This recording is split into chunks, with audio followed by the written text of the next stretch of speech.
Good morning, dear children. In our second video of chapter 2 of history, हम आगे वाला part करेंगे, second half वाला पार्ट करेंगे. फर्स्ट हाफ में हमने किंग्स और किंगडम्स के बारे में जाना था, जिसमें तिपराइट था, रक्षुराकरास था, पलास था और गुर्जर प्रतिहार था. अब उसके आगे वाला सेकंड पार्ट हम समझेंगे चैप्टर का. फर्स्ट हेडिंग आ रही है प्रशस्ति. प्रशस्ति का मतलब क्या होता है? प्रशस्ति is a piece of writing that praises someone highly. जो किसी की बहुत ज़्यादा तारीफ कर रही है. It is composed by a learned Brahmin. ऐसे नहीं है कि आपने मैंने बना दी, नहीं. बहुत लर्नेड जो ब्राह्मण होते थे, उन्होंने ये चीज़ बनाई थी किंग नागाभट्ट के लिए. It says that he one victory over the rulers of. अब वो प्रशस्ति किसके बारे में थी? कि उस राजा ने विजय प्राप्त की, विक्ट्री की on the rules of on the states of Kannauj, Bengal, Gujarat, Malwa and many other kings of northern India. चमनास और चौहान्स. इसके नेक्स्ट जो फेज़ आ रहा है that is of Chauhans. Chauhans भी क्या हैं? फ्यूडेटरी चीफ्स हैं प्रतिहार्स के. अब यहाँ पर हम इनका जो वर्क देखेंगे वो सबसे ज़्यादा फेमस है पृथ्वीराज चौहान का. पृथ्वीराज चौहान का जो वो रूलर था, इसको राय पिथोरा भी कहा जाता है. चंद्रबरदाई उसका फेमस वर्क है पृथ्वीराज रासो, जहाँ पर उसके बारे में पूरा डिस्क्राइब किया जाता है. और वो कहाँ से रूल करते थे? अजमेर से दिल्ली तक वो रूल करते थे. ओके. मोहम्मद गौरी को उन्होंने डिफीट किया था in the battle of Tarain in 1192 AD और it led the foundation of Turkish rule in northern India. इस विक्ट्री के बाद टर्किश रूल आ गया था नॉर्दर्न इंडिया में. राजपूत्स अपना एडमिनिस्ट्रेशन कैसे करते थे? नेक्स्ट टॉपिक जो हम कर रहे हैं, administration of the Rajput kingdoms. Rajput अपना एडमिनिस्ट्रेशन कैसे करते थे? Most of the Rajput chiefs were assumed high sounding titles. सबसे पहली चीज़ तो राजपूत चीफ्स मोनार्की रखते थे. मोनार्की मैंने आपको लास्ट चैप्टर में भी बताया हुआ है. जो किंग्स और क्वींस होते थे, उनके बच्चे ही किंग और क्वीन बन पाते थे. उसके अलावा कोई भी और कोई राजा नहीं बन सकता था. अब राजपूत चीफ को ही टाइटल्स मिलते थे. कैसे? महाराजा अधिराज, त्रिभुवन चक्रवर्ती. त्रिभुवन मतलब त्रिभुवन, तीन धरती, द मास्टर ऑफ 3 वर्ल्ड्स. लेकिन जो रियलिटी थी वो क्या थी? कि ये रेस्ट्रिक्टेड थे. क्यों? Because the rulers depend on the feudatories और समंथाज who maintain troops and help them in the time of wars. यहाँ पर रेस्ट्रिक्शन आ गया कि उनके पास जितना अमाउंट समंथास देंगे वॉर के टाइम पे वो उतना ही यूज़ कर पाएंगे. सेकेंडली, जो रूल्स हैं, जो ट्रेडिशन है लैंड के, उसके अकॉर्डिंग काम करेंगे. थर्ड, जो ब्राह्मण्स, जो बहुत ज़्यादा पढ़े लिखे ब्राह्मण्स थे, और तो एसोसिएशन ऑफ पीजेंट्स, जो लेबर्स हैं, इनकी जो एसोसिएशन थी वो उनको प्रिवेंट करती थी, उनको रोकती थी कि बहुत ज़्यादा पावरफुल ये ना हो जाए. ये जो राजपूत किंगडम्स में सारी वर्किंग थी, ये हमें डिस्क्रिप्शन बता रहा है. फाइनेंस कहाँ से होता था? अमाउंट कहाँ से आता था? Taxes, land and revenue tax, taxes on goods, boats, ship, income from mines, income from cattle keepers, artisans. ये सारे रेवेन्यू के सोर्स थे. और खर्च कहाँ पे होता था? रॉयल फैमिली, यानी राजा महाराजाओं की फैमिली, क्योंकि मोनार्की सिस्टम था, मैंने आपको वेरी स्टार्टिंग में बता दिया था. और कहाँ पर? टेम्पल्स और फोर्ट्स बनने में. ओके. अब हम देखेंगे कि इसकी economic condition, education, religion, architecture and society कैसी थी. इकोनॉमिक कंडीशन में बहुत डेवलप्ड था. मैन्युफैक्चर किस चीज़ का होता था? सिल्क, कॉटन और वुलन का. डिस्ट्रीब्यूशन लैंड का वैसे ही होता था जैसे समंथास का था, वैसे ही डिस्ट्रीब्यूशन होता था. बट एजुकेशन बहुत अच्छी थी. और स्कूल्स कहाँ पर लगते थे? टेम्पल्स और मठ में। हमने पहले भी ये वर्ड सुने हुए हैं। मठ मीन्स जहाँ पर बच्चों को एजुकेशन दी जाती थी, जिसको हम एक और कह सकते हैं कि गुरुज के पास वो लोग रहते थे, और वहाँ उस टाइम की यूनिवर्सिटीज़ बहुत अच्छी मानी जाती थी, नालंदा और विक्रमशिला यूनिवर्सिटी। कल्हाना रोट रजत रागिनी इन संस्कृत। इतना इंक्रीज़ हो गई थी एजुकेशन कि उन्होंने संस्कृत में पूरी रजत रागिनी लिख दी थी। कल्हाना जो थे उन्होंने रजत रागिनी लिखी इन संस्कृत। अब यहाँ पर रिलीजन थोड़ा सा डिक्लाइन हो रहा था। पहले क्या रिलीजन था? बुद्धिज़्म। किसने इंक्रीज़ करा था?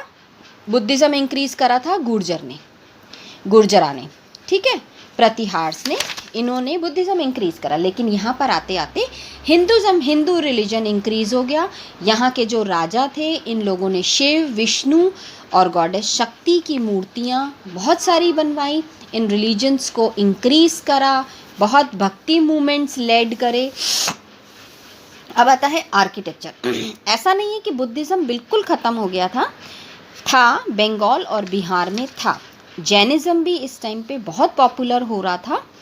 अब हम देखते हैं कि इन सब पॉपुलैरिटी में स्टैच्यूज़, टेम्पल्स कौन कौन से बने। The Jain temples, Dilwara temple at mount Abu, the statue of Gomateshwara at in Karnataka, Lingaraja temple in Bhubaneswar and sun temple at Konark. ये सब बताते हैं कि उस टाइम का आर्किटेक्चर मतलब जिससे बिल्डिंग्स और स्ट्रक्चर्स बनाए जाते हैं वो कैसा था। सोसाइटी बहुत रिजिड हुई थी इस समय कास्ट सिस्टम के, लेकिन ये है कि हिंदूज़ हर चीज़ को, मतलब हिंदूज़ में इस टाइम पे ब्राह्मण्स अपना ट्रेडिशन वो करके, क्षत्रिय अपना अपना काम करते थे, ब्राह्मण्स अपना काम करते थे, क्षत्रिय अपना काम करते थे।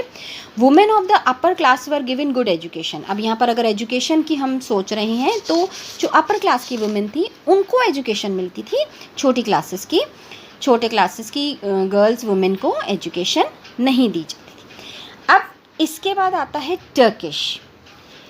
10th सेंचुरी में टर्किश ने इंक्रीज़ किया अपनी पावर को सेंट्रल एशिया में। उनके इस इंक्रीज़ में सबसे ज़्यादा आया गज़नी, जो कि अफ़गानिस्तान का है। टर्किश रूलर जो है महमूद, वो बहुत फेमस रहा है।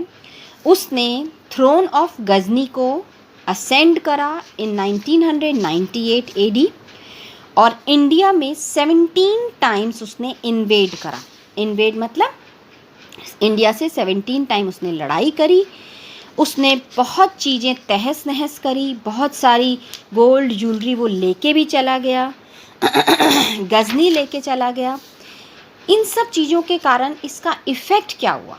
महमूद गज़नी ने जो इतने इन्वेजन्स करे, 17 इन्वेजन्स करे इंडिया पे, तो उसका इफ़ेक्ट ये हुआ कि मुल्तान में जहाँ वो लेकर गया है, became a part of Mahmud's wide kingdom, वो उसी के वाइड किंगडम का पार्ट बन गया। प्लंडरिंग और लूटपाट जो उसने करी, इससे वो एक आइडल ब्रेकर हो गया। He indulge in massacre wherever he went. जहाँ भी जाता था वो वहाँ हर तरफ तबाही मचाता था। और लेकिन यहाँ तबाही मचा के वो वहाँ पर जाकर सब चीज़ अच्छी करता था। वो सारी वेल्थ वो अपने वहाँ पैलेसेस, मॉस्क, स्कूल, लाइब्रेरीज़ में इंक्लूड करता था।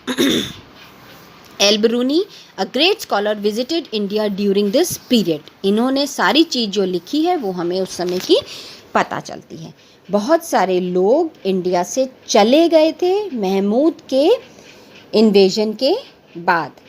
इतने इन्वेजन्स के बाद इंडिया में पृथ्वीराज चौहान ने राजपूत चीफ के साथ मिलकर इनको डिफीट करा, लेकिन वो यहाँ पर मारे गए थे। After the remarkable success Mohammad Ghori return to Ghazni. अब जो जीत गया वो वापस चला गया गज़नी। अब जाने के बाद ऐसा नहीं है कि उसने सब कुछ छोड़ दिया। The next 3 or 4 years were utilized by Qutbuddin Aibak in conquering many other territories. अब उसने छोड़ा नहीं, उसने तो भी बाद तक बहुत सारी कंट्रीज़ को इन्वेड करता रहा. As for example Mathura, Gwalior, Bundelkhand, Malwa. Mohammad Ghori के बाद बख्तियार खलजी ने कॉन्कर किया बंगाल और बिहार को. इन 1206 मोहम्मद गौरी वॉज मर्डर. 1206 में मोहम्मद गौरी को मार दिया गया. उसका आगे कोई सन नहीं था. मोनार्की सिस्टम में अगर उसका कोई सन नहीं है तो वो जनरल के हाथ में जनरल के हाथ में उनका वर्किंग, उनका पूरा राज्य चला जाएगा. तो वो किसको मिला? अलाउद्दीन को मिल गया. अब कुतुबुद्दीन ऐबक जो था वो इंडिया में रहा. He laid the foundation of new dynasty. उन्होंने कौन सी नई डायनेस्टी बनाई? That was slave dynasty. अब अगर हम देखें what was the main cause of Rajput, जो हमने लास्ट पढ़ा है कि वो राजपूत क्यों डिफीट हुए. सबसे पहला कारण कि वो आपस में उनके यूनिटी नहीं थी. The Turks were मिलिट्रली superior. जो टर्क्स थे, जो टर्किश पावर थी, वो मिलिट्रली बहुत सुपीरियर थे राजपूत से. The rulers had no standing army. उनको फ्यूडल लॉर्ड्स पे डिपेंड रहना पड़ता था. उनके पास खुद की आर्मी नहीं थी. The Turkish invasion failed to arouse national consciousness in India.